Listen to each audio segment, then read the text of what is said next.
Hi, my name is Zach Smith, and I am 33 years old. I've been married to my beautiful wife, Mandy, for 11 years. We have 3 children, Lizzie, Jake, and Luke. And this is my story. I met Jesus when I was 5 years old.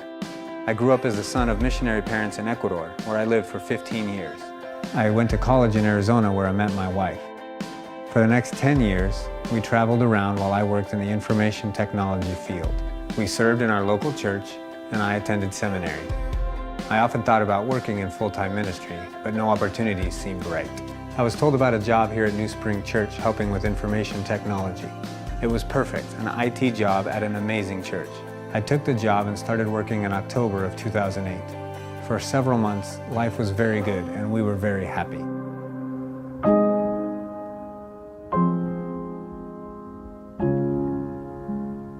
In May of 2009, at age 32, I was diagnosed with stage 4 colon cancer. Immediately, I had surgery to remove 1.5 feet of my large intestine and a lemon-sized tumor. I was told that cancer had spread to my spleen and to my liver. Chemotherapy was on the horizon. This was all a very sudden shock to me. I had always been very healthy, and I found myself very confused. Why did I have cancer? Had I done something wrong to cause it? Was this a result of many years of sinful living in my past? I was working at a church and serving God. Where did I go wrong? But thankfully, the confusion quickly turned to hope. I knew that God had a plan for my life. I did not understand why I had cancer, but I knew that God was in charge.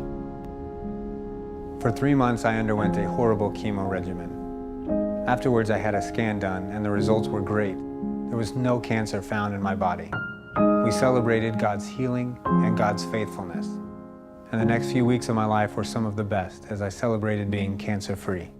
But another scan 1 month later showed that the cancer had reappeared, this time in my abdominal cavity. I was devastated. Why was it back? Everything was just starting to make sense, but the reoccurrence of cancer caused even greater confusion. I resumed chemotherapy and did more tests. The cancer is now growing and getting worse. Unfortunately, the chemo drugs are no longer effective in my abdomen, and surgery is not an option due to the degraded state of my liver. Medically speaking, there is nothing more for me, and medically speaking, I probably will not live to 2011. The Bible says in Matthew 7:11 that God gives good things to those who ask. God cannot give me a bad gift, and it is through that lens that I can say that cancer is the best thing that has ever happened to me. I am a better husband and a better dad, a better boss and a better employee, a better friend and a better follower of Jesus.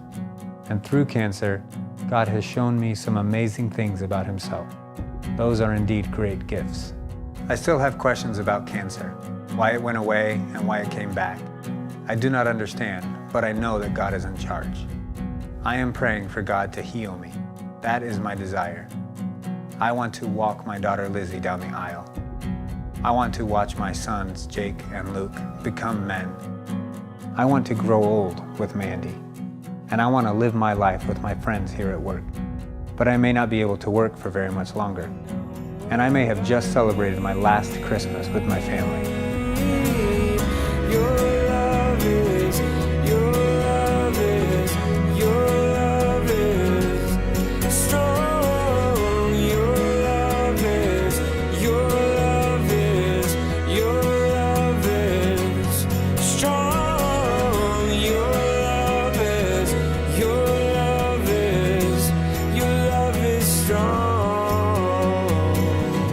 This I do know.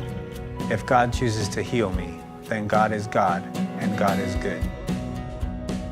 If God chooses not to heal me and allows me to die, God is still God, and God is still good. To God be the glory.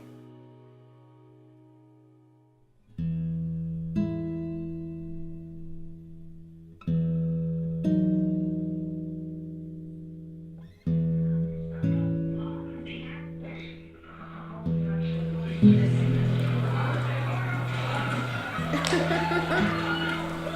still do that. Is that bad? What? The best part of the day is when all the kids have come home and maybe we don't have a lot of practices and things to go to, so we get to come home and they get their homework done right away. And then we just have the evening to spend together and cook dinner together and watch a TV show and just enjoy each other. I don't get to do that as often as I would like.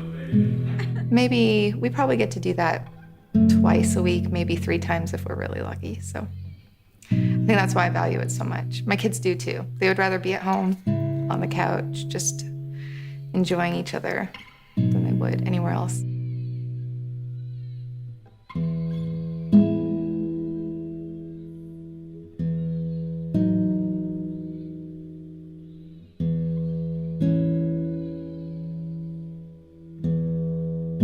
It used to be hard, like when all the kids went to bed and it was just me. But I've gotten more comfortable in that, so it doesn't feel as weird. Zach and I used to really look forward to that time where we could just, put the kids to bed and spend the time watching TV and sit on the couch, which is probably why I love that with my kids now. Having them around me every day reminds me so much of him in every way.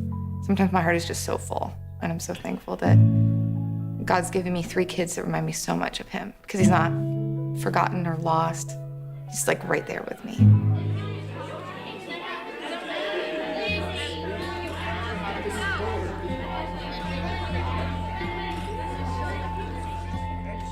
I started taking drama class in 6th grade because there were only a few electives that we could choose from, and I really didn't want to take art because everybody was taking art. So I just signed up for drama because I was like, whatever. And it turned out that I loved it with all my heart. Your spots to run it from the top of the scene. Thank you. Famous last words. Albus, wait, okay. Lizzie loves theater and drama. I think when she's been cultivating that, she realizes that's where she feels the most comfortable. Just see her just light up when she gets on stage and is able to take on a different character. Wait, I'm not a monster, I'm a little girl. Okay, a very big little girl. Help, help! There's a very big little girl in my house. I love being part of acting and being someone who you're not for a little bit, and it's just great.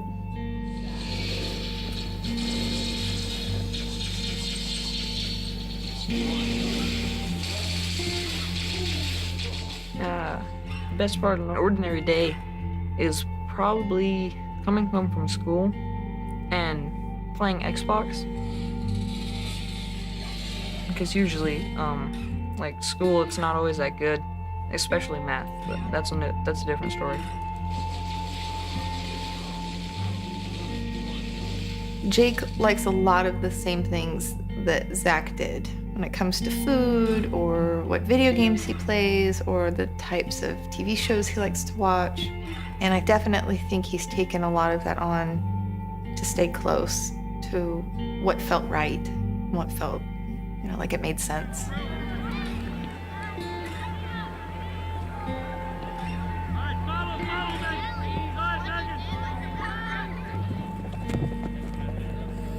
I'm number 6, and I play 12 and under. I normally play midfield. Sometimes I play defense. Luke is so funny in soccer because at the particular level of soccer that he's playing, you can't slide tackle. And when he first started playing, he accidentally did that and realized that he loves it. So he was just slide tackling left and right and just sweeping out these kids' feet from under them. And he kept getting penalties for doing that, but he just loved it so much that I think he couldn't help himself. So he'd see the ball and he'd just slide as he'd go towards it. Get in, Luke! Go, go! Normally when I'm playing soccer, I focus on the game. But sometimes I do think about my dad, and I think about what it would have been like if he saw me playing soccer. That would have been nice. Yeah.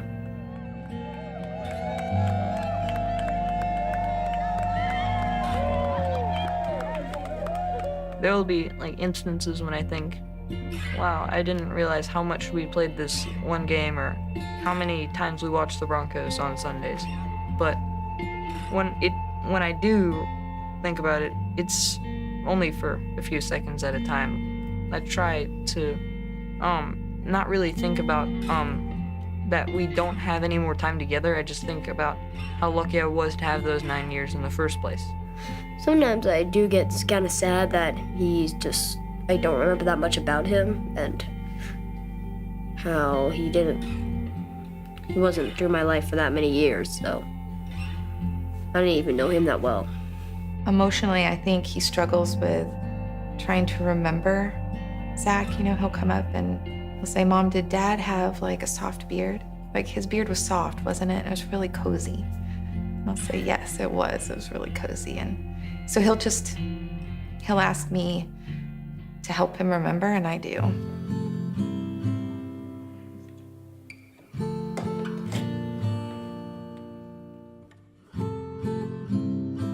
So I have a friend, and she sometimes comes into Chick-fil-A where I work, and she will order milkshakes, and then like she'll go sit down with her dad and just like sit there for an hour.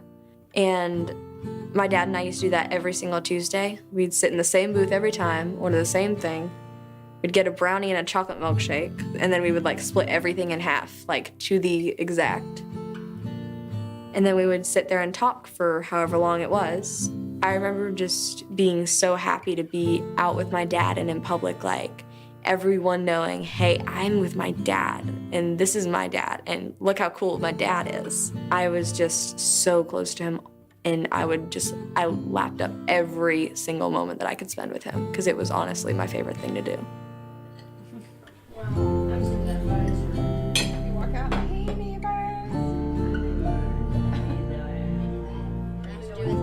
When Zach first was diagnosed with cancer, one thing we really focused on was keeping the kids on the same page. We would turn the TV off after dinner, the kids would get ready for bed, and we would just sit on the couch and he would say, "Ask me anything." We would ask him all these questions about what was going to happen when you die. Are you going to see us? Are we going to be okay? Is Jesus still going to love us? What's heaven gonna be like? Are you gonna see people in heaven? We weren't sure that he was gonna survive, so if we had any questions to ask him, he just wanted to hear them so that he can answer before he was gone. He just provided us with answers that still stick to me today and really just help me because of the fact that I know he believed in this, and so I know that I can believe in it too. It changed the way I looked at things when he actually did end up dying, because then I wouldn't have thought that anything was for the greater good, but unless he told me that it was. So it changed a lot for me. That was a gift because they grieved a lot differently because of that. They kind of already knew the answers to the questions that would pop in their heads. So it was a very special time.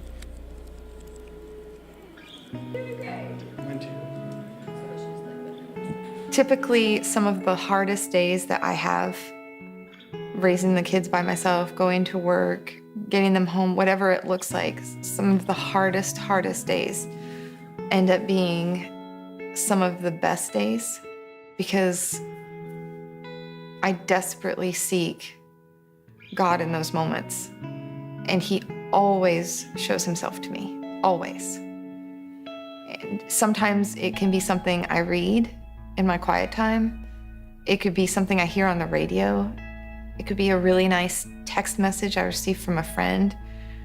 He never lets me sit in that moment of grief and sorrow and frustration and pain.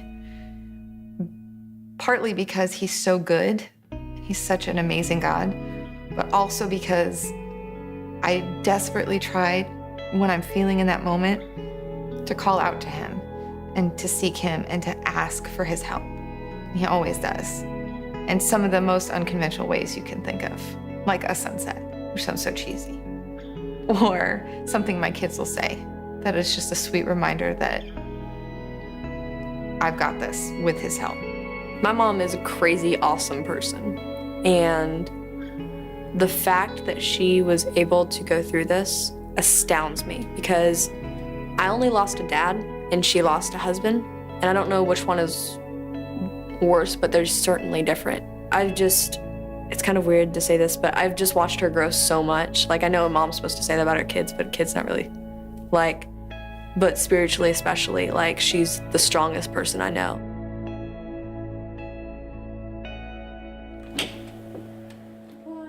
My sister Lizzie is definitely like a second mom to me. She really helps me with a lot of things. Like, she wakes me up in the morning. She helps me get breakfast. I'm not necessarily a parent to them, but I'm definitely like something different than a sister, because I don't know what it is. Like, it's kind of a unique animal of its own. It's not really a parent or a sibling relationship as much. I don't know, she's just always so nice to me, and she lets me hang out. She was kind of like my dad, actually. There's a lot of mornings where I'll come out from my room and she's made breakfast and has Luke's water bottle and his snack bag, and it's just really special that she does that. Boys, it's time for breakfast! Get downstairs! Okay, coming.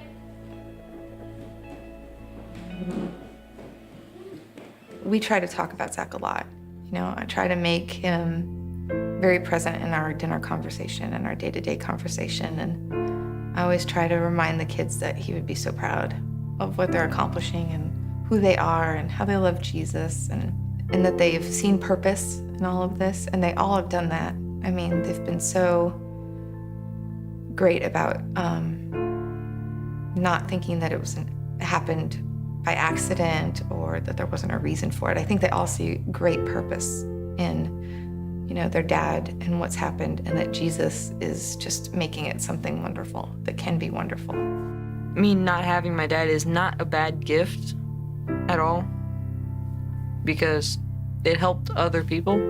He made such a big impact on so many people's lives, and really did a lot for one specific good, which was to bring people to Jesus, which was in all his life goal, which I think he ended up accomplishing. God sacrificed his life for many people, and my dad kind of did that also. So when I think about it that way, it kind of makes me feel good. When God works things together, he works it together for my good. And he's not just trying to put things in my life to make it interesting. He's not putting things in your life to make it tragic. He's working it together for your good.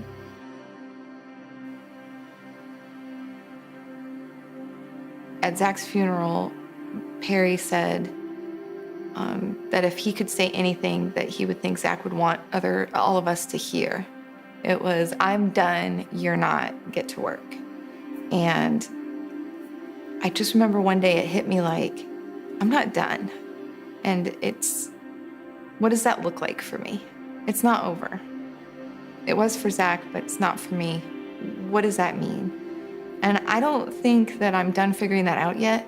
I can't sit here right now and tell you I fully understand what the best is yet to come means, but I do know that it's hopeful because God promises it. And I don't have to figure out what that looks like yet. I just have to believe that that promise is true, and I do. And that keeps me going every day.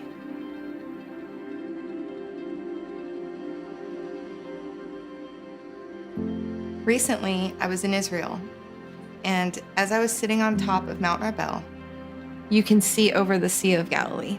And that's the place where Jesus sat, and he had gone up there to pray. And while he was up there praying, a huge storm came across the sea, and the disciples were in a boat on the Sea of Galilee. And they were in this middle of this huge storm.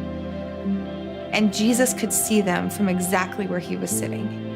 He had left them to go up and pray, but he had never taken his eyes off of them.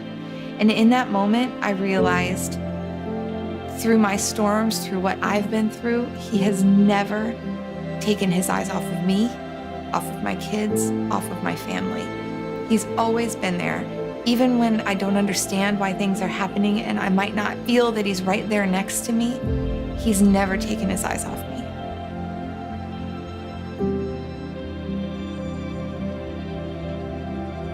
Zach died, and we had to learn how to grieve. And it was hard, and it's still hard. But God loves us so much. And as I was standing in front of the empty tomb, I saw hope because Jesus wasn't there. God did exactly what he said he was going to do.